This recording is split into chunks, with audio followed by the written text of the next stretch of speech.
Hey guys, welcome back to our channel Telugu Prabha TV. ఈరోజు మనం ఒక ఇంట్రెస్టింగ్ టాపిక్ మాట్లాడుకోబోతున్నాం. పవర్ స్టార్ పవన్ కళ్యాణ్ ఓజీతో ఒక బ్లాక్ బస్టర్ హిట్ కొట్టి తర్వాత పవన్ కళ్యాణ్ గారి సినిమా పైన అంచనాలు ఇంకా పెంచేశారు. ఓజీ ఎంత పెద్ద హిట్ అయిందో మనందరికీ తెలుసు. టాలీవుడ్లో 2025లో రిలీజ్ అయిన సినిమాలన్నింటికన్నా one of the biggest grosser in 2025 అని చెప్పేసి చెప్పుకోవచ్చు. అండ్ పవన్ కళ్యాణ్ గారి కెరియర్లోనే బిగ్గెస్ట్ కలెక్షన్స్ వచ్చిన సినిమాగా ఓజీ కూడా చెప్పుకోవచ్చు. సో ఇది ఇలా ఉన్న తర్వాత ఉస్తాద్ భగత్ సింగ్ హరీష్ శంకర్ గారి డైరెక్షన్లో చేసిన సినిమా. అండ్ ఈ సినిమా పైన అంచనాలు కూడా ఆల్రెడీ చాలా ఎక్స్పెక్టేషన్స్ అయితే పెట్టుకున్నారు. ఫ్యాన్స్ కావచ్చు, లేదా సినిమాని ఇష్టపడే ప్రేక్షకులు కావచ్చు, చాలా అంచనాలు ఉన్నాయి.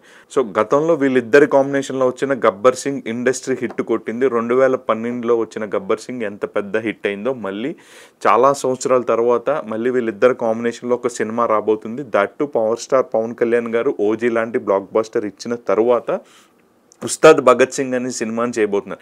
ఎప్పుడైతే ఈ సినిమా అనౌన్స్మెంట్ అయిందో రకరకాల స్పెక్యులేషన్స్ అయితే వచ్చాయి. లైక్ ఇది ఒక తేరీ రీమేక్ అని చెప్పేసి, అది విజయ్ గారి సినిమా తెలుగు చేస్తున్నారని చెప్పేసి కొంతమంది అంటే, సో ఇది తేరీ రీమేక్ కాదు, ఇది ఫ్రెష్ కంటెంట్ అని చెప్పేసి చాలామంది చెప్తున్నారు. బట్ ఏదైనా సరే ఇంకా అఫీషియల్ కన్ఫర్మేషన్ అయితే ఎక్కడి నుంచి లేదు. బట్ ఈ సినిమాకి సంబంధించిన ఒక ఇంట్రెస్టింగ్ అప్డేట్ అయితే ఇప్పుడు సోషల్ మీడియా మొత్తం వైరల్ అవుతుంది.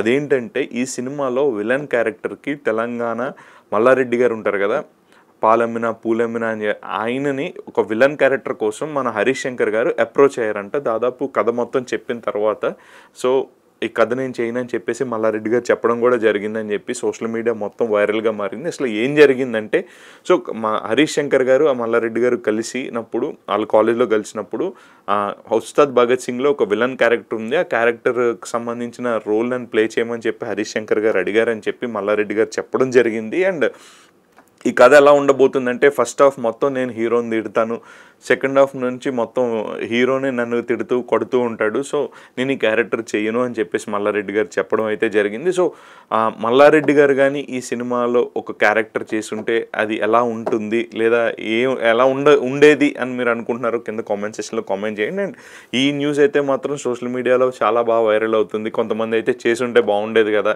అంటే మల్లారెడ్డి గారే సోషల్ మీడియాలో ఎంత క్రేజ్ ఉంది, ఆయన వీడియోలు అందరూ చాలా బాగా ఎంజాయ్ చేస్తూ ఉంటారు. ఆయన స్టేజ్ మీద ఒకసారి కాలేజ్ ఫంక్షన్లో మాట్లాడినప్పుడు చాలా ఫన్నీగా ఉంటూ ఉంటాయి. బట్ ఇక్కడ సినిమా విషయంలో కూడా చేసుంటే కాసేపు ఒక క్యామియోలా ఉండేది. But full length villain role కాబట్టి ఆయన ఈ సినిమా దీంట్లో చెయ్యను అని చెప్పేసి అని కూడా చెప్పడం జరిగింది. బట్ ఆయన చేసుంటే ఎలా ఉండేదో ఒక పవన్ కళ్యాణ్ గారి ఫ్యాన్గా మీరు కింద కామెంట్ సెక్షన్లో కామెంట్ చేయండి. అండ్ మరిన్ని ఇంట్రెస్టింగ్ అప్డేట్స్ కోసం please to subscribe to Telugu Prabha TV.